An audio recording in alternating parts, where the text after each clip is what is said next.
All right, good morning, good evening, good afternoon, ladies and gentlemen, citizens of YouTube. This is Pastor Dowell. Well, anyway, check this out. We are in a literal mess.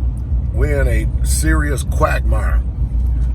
We're so bad off right now in this country. I can only imagine what the rest of the countries in the world are reporting about the United States of America. Now think about this. We are one of the last bastions of alleged so-called freedom. And what the rest of the world needs to know, especially if you get an opportunity and chance to watch this video, I know many of you out there in Australia, the Netherlands, Sweden, South Africa, Kenya, Japan, China, who watch the videos over here, as well as Hawaii, Mexico, and Canada.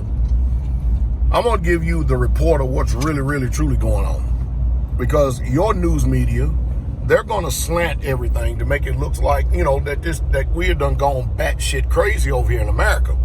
But I'm going to say this. Every single country that I just got finished naming, and that includes you who listen to me over there in England, and the rest of the places. Check this out. None of you can actually own firearms. And so you can't protest against your government for redressing a grievance. So while they're painting the news as if we're some type of uncouth rogue vigilantes, that's what they're doing. And saying, look how bad it is. Canada said that the United States of America is not safe for asylum because we're so violent over here. But you think about this. There's a reason why that the people are out on the streets. They're just not out on the streets simply because there's no reason. There's a legit reason. And it's not because Black Lives Matter. They're out on the streets because the justice system here in the United States of America needs some revamping. It's very serious. It's some serious problems. Disproportionate injustice based upon, they use the term race today, color, the violence that the police department perpetuates against the people. I mean, it's bad over here. So now, since we have guns and since we have all the ability over here to be able to protest, and guns helps us to actually equal the playing field. It levels the playing field. That's what it does.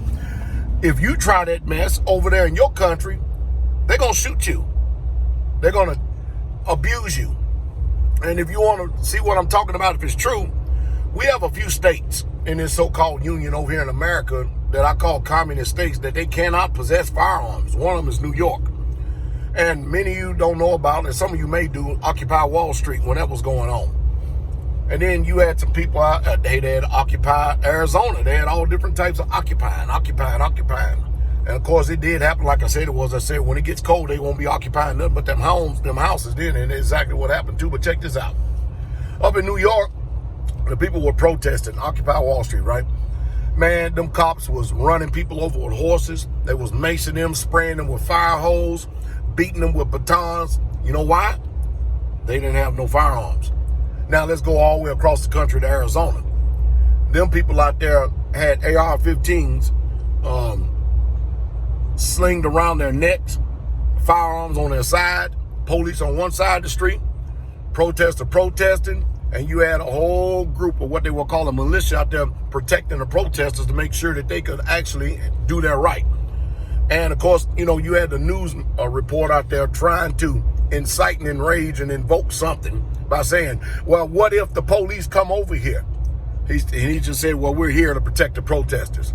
In other words, that's code for saying, I hope they don't bring their ass over here. Because if they do, you have to understand, I'm gonna cut this by saying this. We live in a world, who in the hell is going to police the police? That's the real issue right there.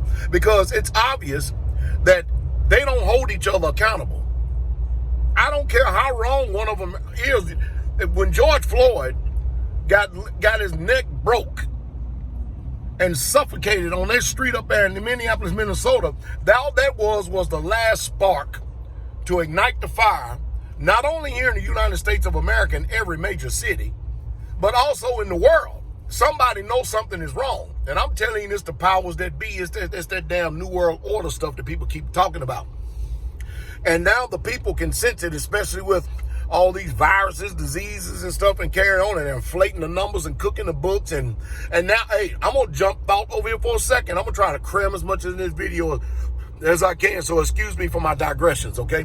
You look and see right now that gold and silver is on the move. Gold has just done set an all-time high, $1,900. This morning, I got up, and after I got finished with prayer, the first thing I did was went on my computer, and I went over to the U.S. National Debt Clock, okay? And I went over to see what is the actual real true value of 1 ounce of silver based on the amount of money that's been printed in circulation. In other words, if we was going to, with all the silver that has been mined and all the silver that we're supposed to have possessed in this country, or precious metals, the precious metals is supposed to equal the value of the dollars, or the dollars is supposed to be able to equal the value of the precious metals. Apples, oranges, apples, pick and choose whichever one you want. And you know what it said? It said that 1 ounce of silver right now should be valued at $3,961 an ounce. And you mean to tell me there is no manipulation that's going on when silver, and we're getting excited because it done hit $23? Who has done did this Ponzi scheme, and who has done devalued this so much? And gold is supposed to be upwards of $11,000 right now to chase down all the dollars in circulation and all the debt we got going on. You see, everybody know that there's something wrong. And of course, there are a lot of people quietly investing in digital assets. And I'll give you a couple of digital assets that people are obviously invested in. One of them is Bitcoin, and that's way too high. I mean, one coin, who's going to pay $10,000 for one coin? They have a bunch of them. XRP, VeChain, Ethereum. I can go on and on and on. I'm not going to give you any financial advice because I'm not an investor. I'm not a financial investor. I'm an investor, but I'm not one of those brokers. And the reason why they're a broker, because they're broker than you and I. Anyway, but so we're watching silver climb, precious metal climb, because guess what? They're getting ready to stimulate again. We have $26 trillion of debt in the United States of America. And watch this. That is not including Medicaid, Medicare, and all these unfunded liabilities. Hey, I remember 10 years ago, it was upward of $250 trillion. Do you know that we're quickly approaching $500 trillion in debt, especially with all of the debt that goes on through the medical field, student loans, and we can go on and on and on, and stuff that will never, ever, ever be paid back. So here's the reason, and this is the reason why that people are starting to invest in digital assets. Matter of fact, China, Russia, and the rest of the world, they're already moving on it, whether the United States of America likes it or not. The dollar is dying. And guess what? So they're kicking the can down the road, and as Ben Shalom Bernanke, that's what he used to say, that old Federal Reserve chair. We have tools. No, you don't. All you're doing is trying to impoverish the whole damn country and put it up under the 6 or 7 or 8 ruling elite people of the world. And then you want to indenture all the people of the world, especially the United States of America, because our politicians ain't got no damn sense. Front. I told you, if I said it once, I said it 1,000 times, these people don't even have a damn stomach. They don't have the stomach to balance the budget. You know why? Because we need to experience a hell of a lot of pain for a long time. We would need to experience a 15-year recession in this country. 15 years. And that's with no spending whatsoever at all. That would put us on par with Venezuela today. You understand that kind of talk? And they're not about to do that. And so as long as they can continue to keep this thing afloat for as long as they can, they're going to do it. But boy, when it's time to come down, it's going to come down hard, and meaning you ain't ready. And I'm going to give it to you again. I've been preaching it for over 20-something years. Let's see if this broken record is still scratched in the same old place. I told you, get out of debt. A borrower is a servant to the lender. And they coming for it too. They're going to take any asset you got. But if you don't have any debt, they can't take it in. And if you have guns, they damn sure can't take it unless you give it to them. Get out the cities. Now I'm looking like a prophet now, ain't I? Ain't I looking like a prophet now? People mocked me, derided me, chided me, jeered me, called me all types of fanatic, crackpot, kooks, and every damn thing under the sun. Now people out there are echoing what I'm saying. You know, at first, when you start talking like this and everything looks so good outside, the sky is blue, the grass is green, the flowers are growing, and here's this man screaming and hollering, acting like there's something wrong. Well, guess what? Anytime somebody's telling you something prophetic and been screaming and hollering it for 2 decades, now it's upon us. Now, who's been wise and who's the fool? See, anybody that listen to me, they're not standing in no food lines. They're not waiting on no handout. They're not looking for no EBT cards or nothing like that in order to survive, because these people have been wise.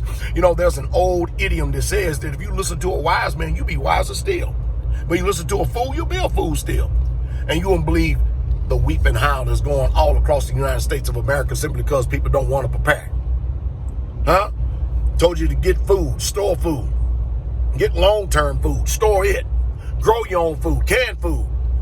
You can't even hardly find canning jars nowadays. You know why? Because the way you control a population is through food. Food, F-O-O-D. Now, this morning, if you want to hear more, go over on my Patreon account. I need to do more over there anyway. I've been so busy working, but I need to go over there and spit some more knowledge for my people over there that support me by Patreon. Y'all fortunate to even hear this little bit from me this morning. I'm telling you, because I don't believe in casting pearls before swines and giving that which is holy unto dogs. I really, truly don't. But I think I do it out of the simple love of my heart for a lot of people, because there may just be 1 or 2 of you that never heard of Pastor Dowell before, and then all of a sudden one day you click on that video, and that's the change of your life for the rest of your life. And this change is going to last and going to echo throughout all of eternity. I hope that you consider what I say, and may the Most High Yah give you understanding is my prayer. King is coming.